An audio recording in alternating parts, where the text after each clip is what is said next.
there's Syria, there's Hamas, there's Hezbollah, and then out of nowhere, out of the clear blue, there's this character, Erdogan, from Turkey.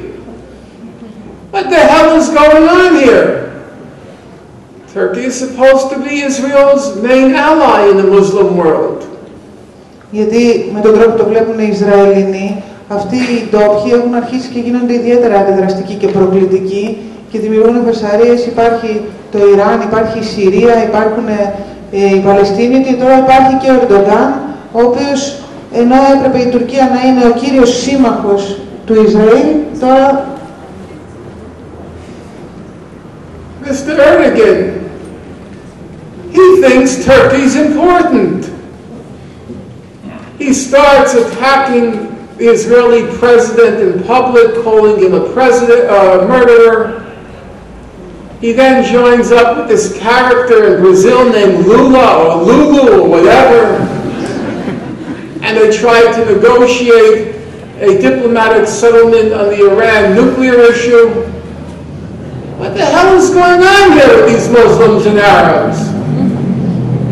Ο Ερντογάν δημοσίως ονόμασε δολοφόνο τον πρόεδρο του Ισραήλ και μετά συνεννοήθηκε με το Ιράν, συνεννοήθηκε και με τον Λούλα και προσπάθησαν να βρουν μια λύση στο ζήτημα των πυρηνικών του Ιράν. Τι γίνεται με αυτούς? Now they're demanding apologies. And then, out of nowhere, this guy named Muqtada al-Sadr in Iraq. And he looks like Nasrallah.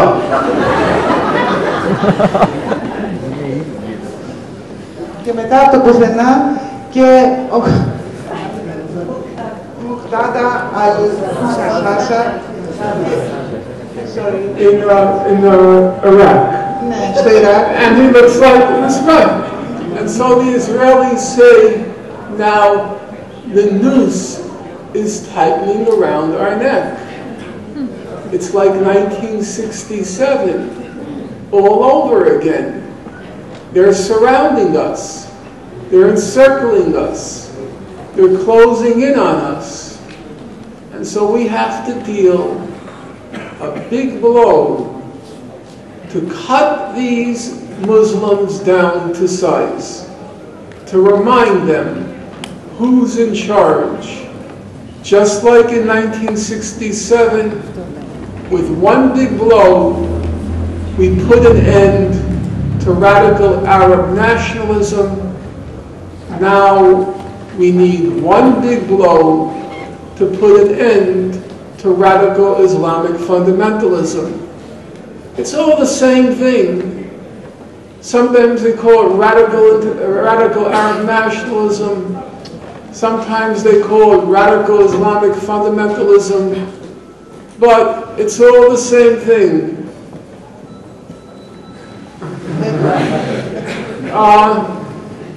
It's this strange idea, because the Arabs and the Muslims are crazy. That's clear.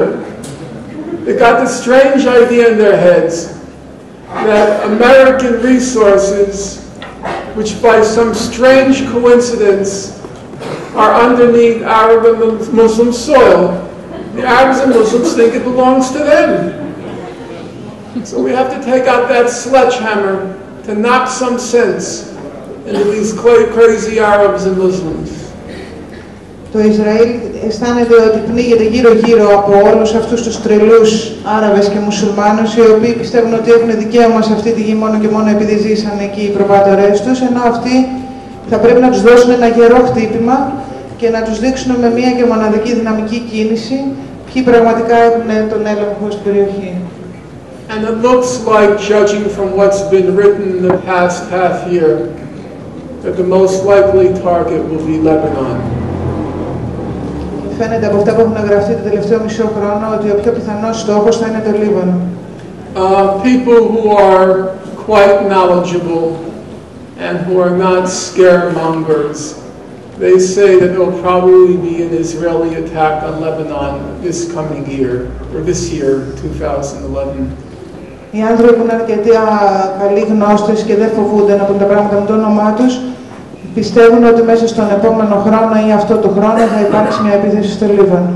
And the Israelis say we're going to do in Lebanon exactly what we did in Lebanon, in one part of Lebanon in 2006, the area of South Beirut called the Dahya. It's an area which is populated mostly by poor Shia supporters of the Hezbollah civilians, and Israel turned the Dahya into a parking lot. Και θα κάνουν ακριβώς το ίδιο, λένε, που κάνανε και το 2006 σε μια περιοχή μόνο του Λίβανου, την Τάχια, που ήταν μια γειτονιά η οποία κυρίως μένουν φτωχοί υποστηριχτές της Hezbollah και την κονιορτοποίησανε, την ισοπεδώσαν, την κάνανε πάρκι. And they were very proud of what they did in the Dahya. In fact, they coined a new term, the Dahya doctrine. Ήταν πολύ περήφανοι για αυτό που κάνανε στην Ταχία και στην πραγματικότητα βγάλανε και έναν όρο ακόμα, την στρατηγική Ταχία. And that just meant the use of massive force against the civilian population and civilian infrastructure. Και αυτό απλώς σημαίνει την χρήση τεράστιας βίας ενάντια στους πολίτες και στις υποδομές.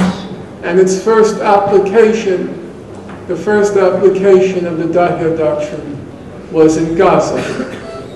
Και η πρώτη χρήση της στρατηγικής Ταχία ήταν στη Γάζα. And now they say they're going to do the same thing in Lebanon. They call it the shock and awe doctrine now, based on what they did or what Mr. Bush did in Iraq in 2003. Και τώρα σκοπεύουν να κάνουν το ίδιο στο Λίβανο και να το ονομάσουν έτσι, χρησιμοποιώντας τον όρο σοκ και δέος, που ήταν το ίδιο που χρησιμοποίησε και ο Bush στο Ιράκ το 2003. They talk about using such massive deadly force in those first couple of days that the world will be begging them to stop. Μιλάνε για τη χρήση τόσο τεράστιας και θανατηφόρας δύναμης και χρήσης της τις πρώτες 2 μέρες που ο κόσμος θα τους παρακαλάει και θα τους σκετεύει να σταματήσουν. Now there's one point on which Israel and its main enemy, the Hezbollah, there's one point on which they agree. Υπάρχει ένα σημείο στο οποίο συμφωνούν το Ισραήλ και η κύρια αντίπαλος δύναμη, η Hezbollah. So Israel says the next war will be game-changing. Για αυτό το πράγμα λέει το Ισραήλ ότι ο επόμενος πόλεμος θα αλλάξει το παιχνίδι. And Hezbollah's leader Hassan Nasrallah, he says, the next war will change the face of this region. Και ο αρχηγός της Hezbollah, ο Hassan Nasrallah, προβλέπει ότι ο επόμενος πόλεμος θα αλλάξει το πρόσωπο της περιοχής. Nasrallah has repeatedly said that in the event of another war, it's going to be, and now I'm calling him, an airport for an airport, a port for a port, a city for a city, a building for a building, a power station for a power station, a factory for a factory. Ο Nasrallah έχει επανειλημμένα πει ότι στην περίπτωση ενός επόμενου πολέμου θα είναι ένα αεροδρόμιο για ένα αεροδρόμιο, ένα λιμάνι για ένα λιμάνι, μία πόλη για μία πόλη, ένα κτίριο για ένα κτίριο, ένα εργοστάσιο παραγωγής ενέργειας για ένα εργοστάσιο παραγωγής ενέργειας, ένα εργοστάσιο για ένα εργοστάσιο. Now, whatever you think about Mr. Nasrallah, about one thing everyone can agree, there is an exact correspondence between what he says and what he does. Ένα πράγμα που μπορούμε να πούμε με βεβαιότητα για τον Nasrallah είναι ότι υπάρχει απόλυτη σχέση ανάμεσα σε αυτό που λέει και σε αυτό που κάνει. And so there's every reason to believe that he means what he says, in fact will and must do what he says. Και γι' αυτό έχουμε κάθε λόγο να πιστεύουμε ότι εννοεί αυτό που λέει και ότι επίσης πρέπει να κάνει αυτό που λέει.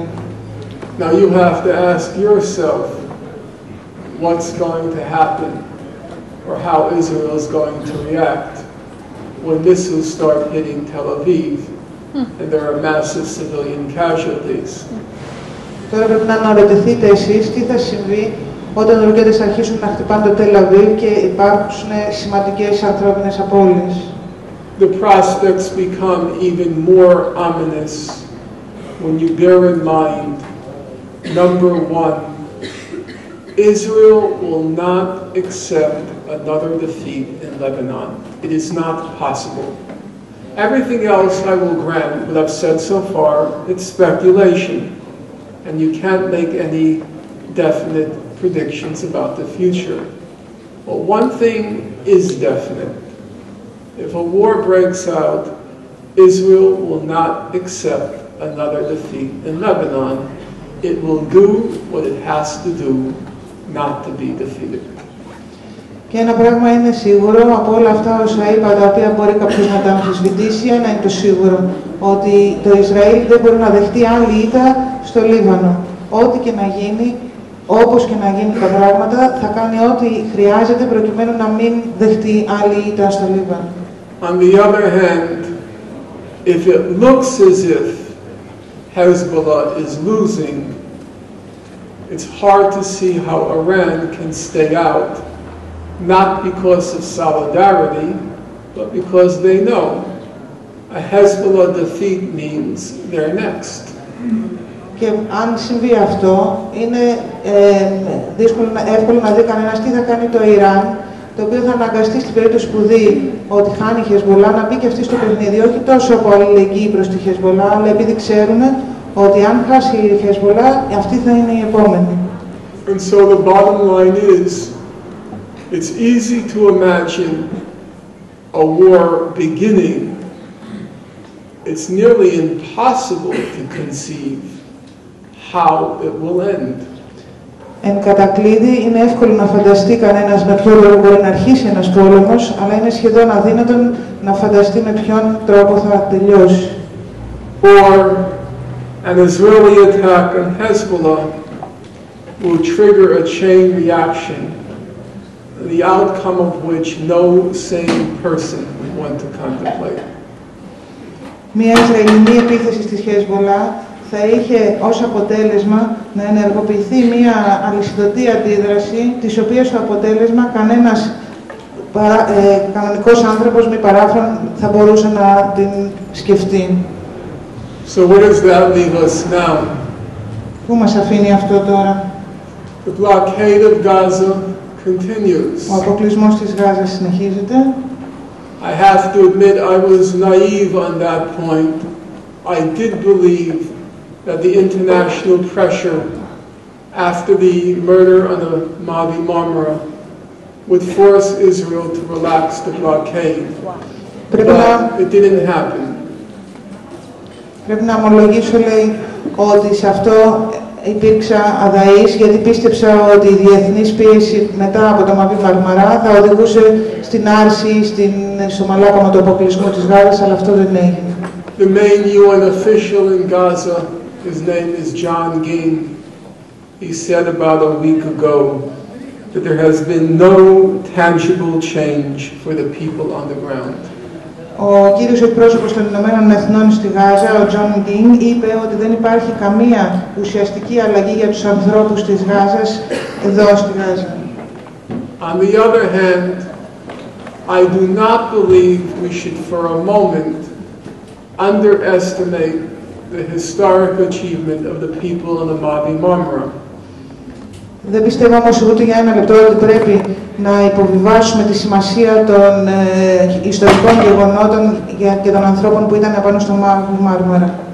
The last stage of Israel's brutal blockade of Gaza, it began in July 2007. And for 3 years, that brutal, merciless, heartless blockade of Gaza, that flagrant violation of international law, that blockade that was destroying the civilization, it endured without one peep of dissent from the international community.